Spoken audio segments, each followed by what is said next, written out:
the tiny Kakumbi dog pack has got itself into another scrape. They're in a face-off with a deadly predator.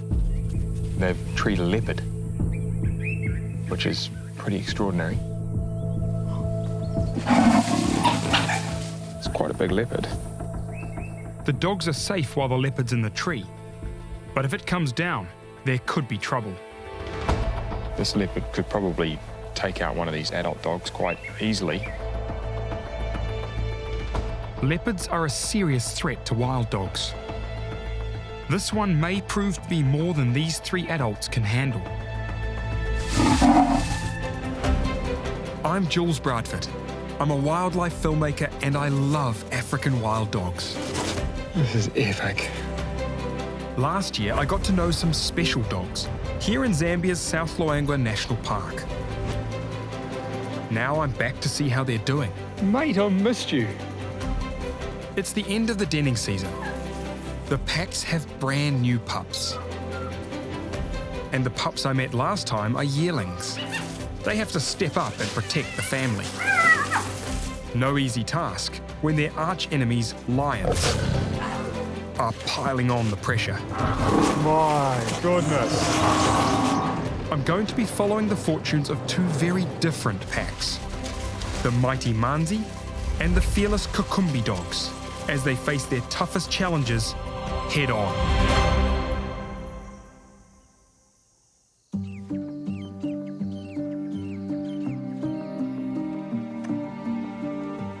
Mum Amai and the 2 adult males have chased a leopard up this tree and have no intention of letting it get away.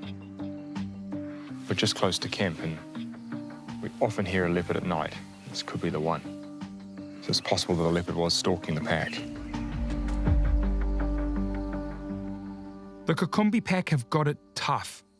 There are only 3 adults to look after their remaining 5 pups. A leopard like this could very easily be a threat to the puppies. This pack already lost 1 puppy to a leopard, so let's hope they haven't lost any more. There's no sign of the pups. Hopefully they found somewhere safe to hide. Can only imagine what the night's been like for this pack with this leopard here.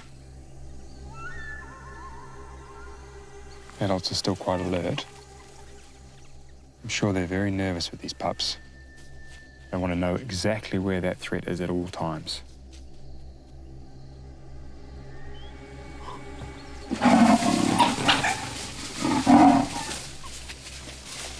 He's not happy.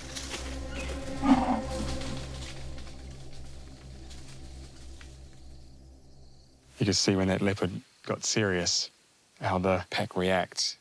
It's all well and good having a tame leopard up a tree. It's doing exactly what you want it to do, but when it comes down snarling and teeth bared and claws out, it's another thing.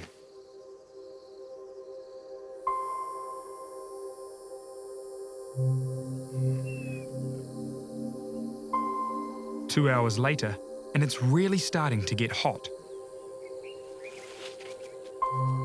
I guess the dogs feel like they've made their point. Hopefully, they're going to retrieve the pups from wherever they've stashed them. For now, at least, the pack is safe.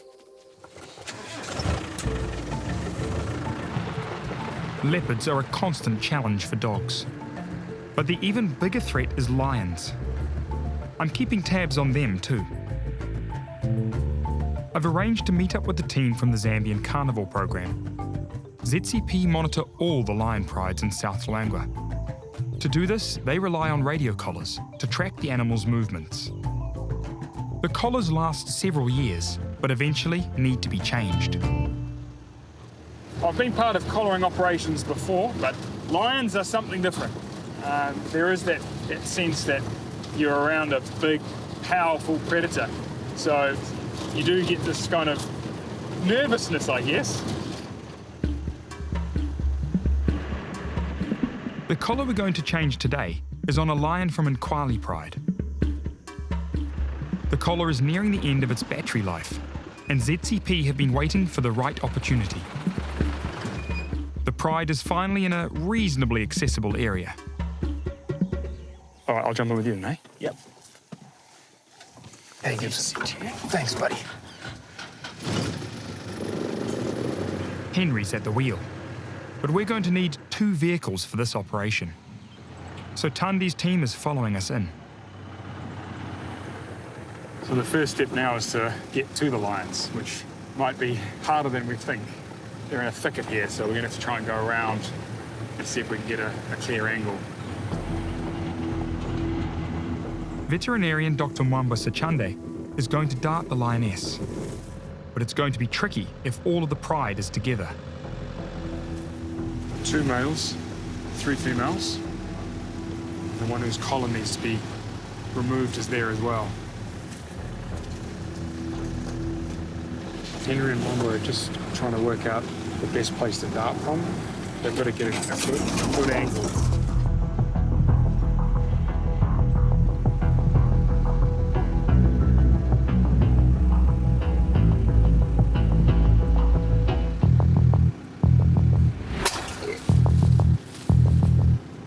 Shot went in, straight in the shoulder. Great shot from Mwamba, fantastic shot.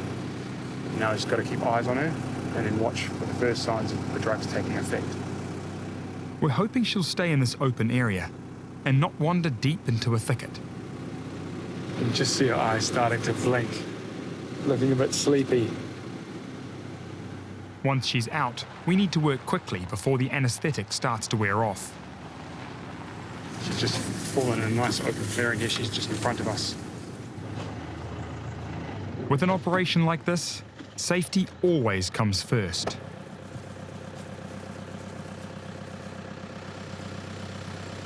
He's just prodding her with the end of his dart gun just to make sure that she actually is asleep. The rest of the pride are just meters away. So the second vehicle gets between us and the other lions. This is a really key moment here. Mwamba's just checking her reflexes, making sure she's actually properly asleep.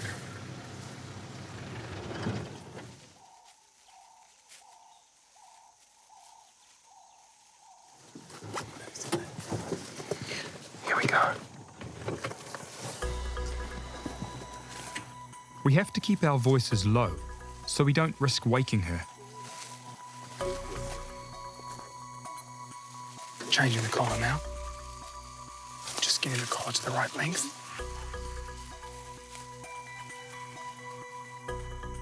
Man, it's a massive animal when you get this close. The collar needs to fit well. If it's loose, it could get snagged on a branch or even slide over her head. How tight does it need to be? Nice and tight. I think it would be fine now. I don't want that collar to come off and be my fault. It hangs without affecting her, so she should really not even notice it, that it's there. And she's had a collar on before as well, so she won't be unfamiliar with it. Now the collar's on, we need to retrieve the dart. Okay. Yeah. 1, 2, 3. Okay, it's come out. This is good. What a beautiful animal, man. Just absolutely stunning. You can see how massive her shoulders are. Those big paws. Compared to being next to a wild dog, it's like 4 times the size. You've known this lioness for a long time, then? Yeah, very long time. We saw her, I think it was back in like April of 2013. And her mother was just carrying her by the mouth. So she was a tiny little baby. What's it like for you seeing her like at this size now, fully grown, knowing her from that age? I think it's a wonderful spot of privilege to be able to kind of like watch her go through different stages of her life and, you know, have her own pride. And this collar's going to help you continue to monitor and look after her. Yeah, you know, hopefully, you know, send locations every morning. And then that way we can coordinate ground efforts just to check what's going on. When an animal's under anesthetic, the team always take the opportunity to give it the once-over. Show me those teeth, Henry. Look at the size of them. Oh, that's unreal. It's like the length of my pinky finger. It's 40 degrees out here. We need to make sure this lioness is comfortable when she wakes up. This water's just going to help keep her cool. She's going to wake up feeling refreshed, eh?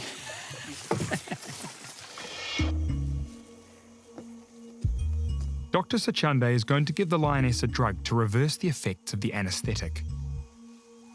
I think it's time for us to get back in the vehicle now. She could wake up quickly, so we'll get back and get out the way. We're going to monitor her from a distance.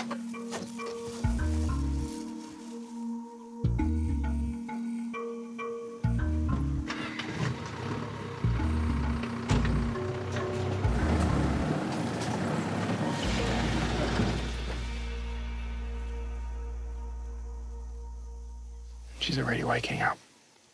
Just lifting her head a little bit, moving it around. Okay, she's trying to get up. She'll be a little bit wobbly now. That's totally normal. Totally normal. She's up there, she's moving. That's perfect. I mean, she's a little bit groggy. You can imagine you would be if you've just woken up from a sedative and you're not exactly sure where you are, but her pride is really close. So she'll just be up and moving now, and she'll join the rest of them.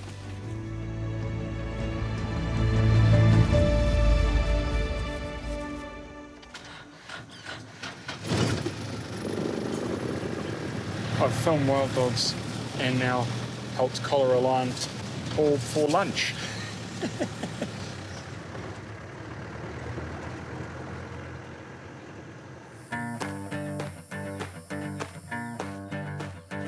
The middle of the day tends to be pretty quiet in the bush. So Simon and I are going to put our time to good use. Simon is an original fisherman from here, so he's got the local method. And honestly, I'm using a different method because that way, if he beats me, then I've got an excuse. Watch out for crocodiles as well. You want to see who will be the champion. That's right. One, yes. That's a good one, mate. Big one, man. Yes! Got it, my friend. Got it. Little catfish. Another one. Simon. Simon is well and truly the champion. Lunch today on Julz and Simon's cooking show in the bush is freshly caught bream, some tomatoes and onions, and also some fritters, which we picked up in the market. Not bad, mate. So nice. Oh, yeah.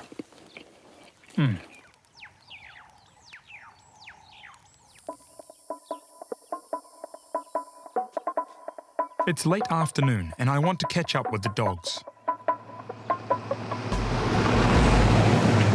The huge Manzi pack have been on the run from lions all season. We just heard from a local guide that they spotted the dogs. So hopefully, fingers crossed, the pack's still going to be there. The Manzi left their den with their new pups 4 weeks ago and have been moving around a lot.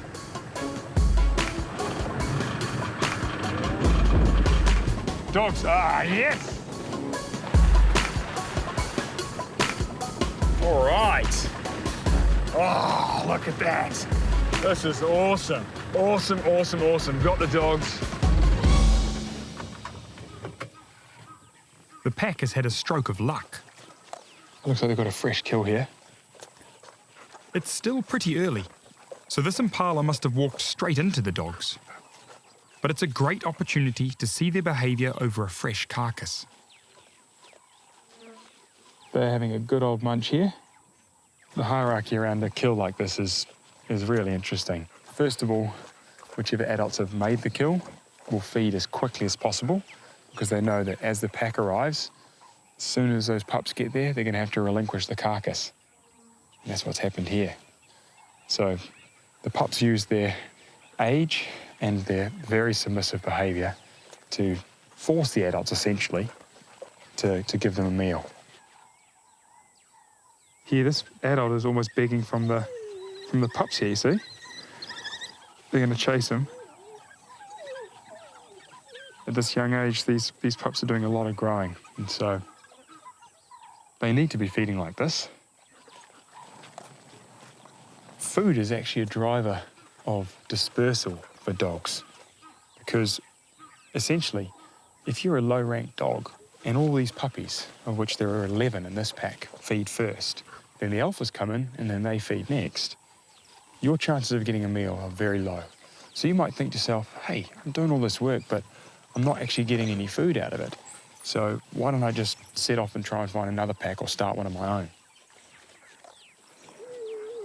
Yearlings coming back and trying to get some food from the carcass. They're using their best begs that they can, making lots of little yips and noises, trying to essentially get the pups to relinquish part of the carcass to them. But it's not working. These pups know that they are top dogs at the moment, or top pups, as it were. To see the whole pack together like that, working out that social hierarchy, this is what wild dogs is all about. Just being part of the pack.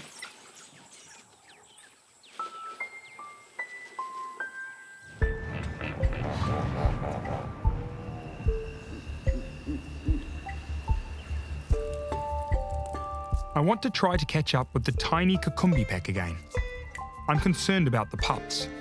I didn't spot them when the adult dogs chased the leopard up the tree. The best time to find them is early morning.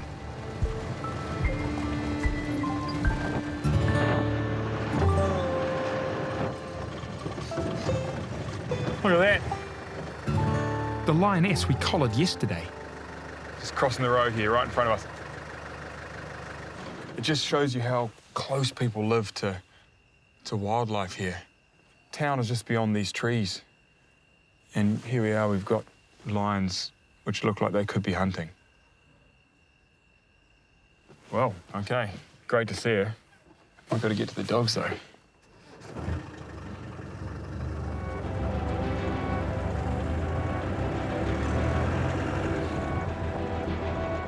The Kakumbi pack live in the buffer zone, just outside the national park, close to town. But with that comes challenges.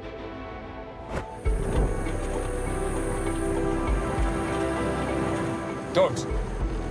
This is not a good spot for them. This is the main road just here. And it feels to me like the adults are trying to cross.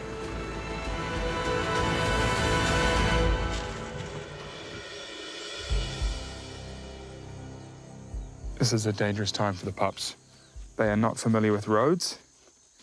And although this looks like a dirt road, this is actually the main road. So trucks and cars and everyone comes flying through here. Really hope no cars turn up now. These pups won't know what to do. I can only spot 3 of the pups. There should be 5. What's happened to the other 2 pups? We've got 2 puppies missing, unfortunately. Oh dear, look, we might have lost 2 puppies in the night. Adults are waiting. Oh God, we've lost 2 puppies.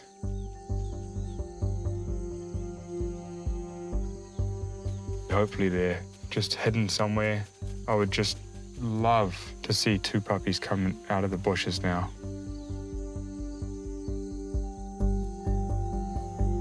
Mum Amai is agitated.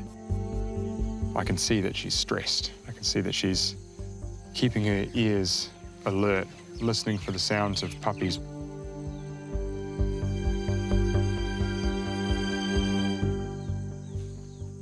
Then I spot another pup.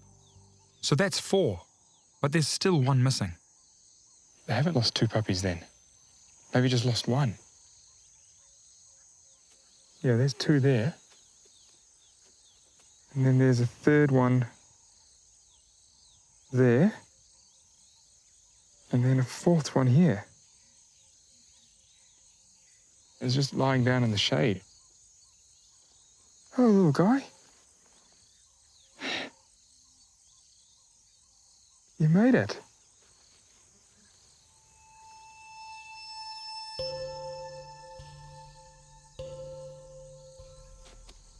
It's really hot now. Wild dogs usually seek out a cool spot to rest at this time of day, not sit out in the open like this.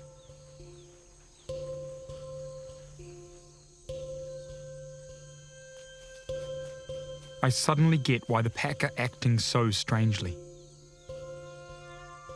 One of the adults has come to collect these pups, and this one is injured. It's got some kind of wound on its shoulder. It does not look well at all. It's shaking and shivering as well. Don't know what's wrong with this thing. Now it looks like it's going to try and get up. It's not unusual for dogs to get injuries, but this wound looks serious. Yeah, it's limping badly. Really badly. Oh, it's got a wound on the back as well. Oh. Just collapsed down to the ground. I'm not sure what's happened to the puppy. It looks like it could have been attacked by a predator. And I suspect that's what's happened to the missing 5th pup too. A wound like that in an adult dog could be okay, because the rest of the pack will actually amazingly feed injured dogs. But I don't know what the survival chances for a wounded puppy like this will be. It won't be able to get out of danger, won't be able to keep up with the pack.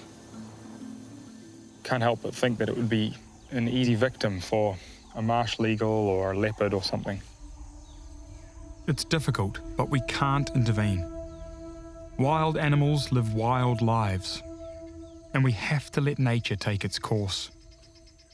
Really hard seeing an animal in pain like this. But there's nothing you can do.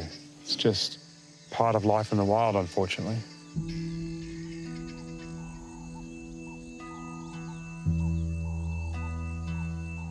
The pack stays with the injured pup all day.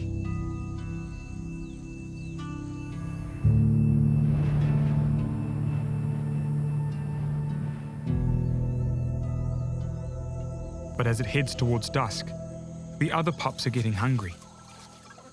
Pups are begging for food. This is the time that adults would usually get up and get moving to go hunting. See this adult male is coming down to check on the pup. Even the puppies know something's wrong. Poor little pup can't even get up. I think its injuries may just be too much for it.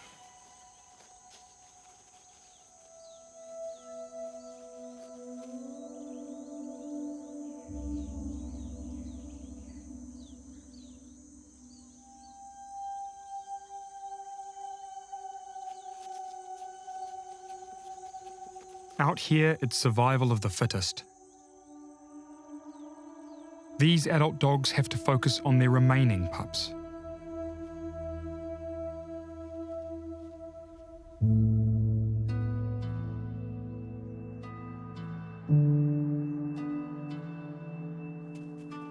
Unfortunately, the puppy has died. It's not surprising. It had really serious wounds.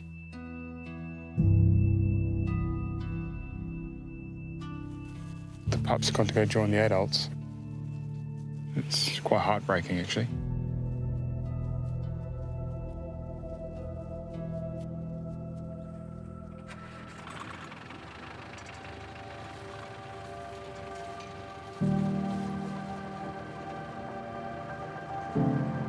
The bush is beautiful but harsh, and not all pups are destined to make it.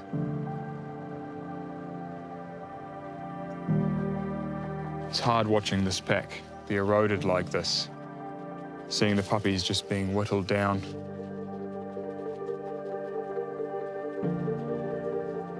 Much as I'm trying not to be, I think I am being affected by it. As a filmmaker, it's hard not to become invested in the stories of the characters that you follow.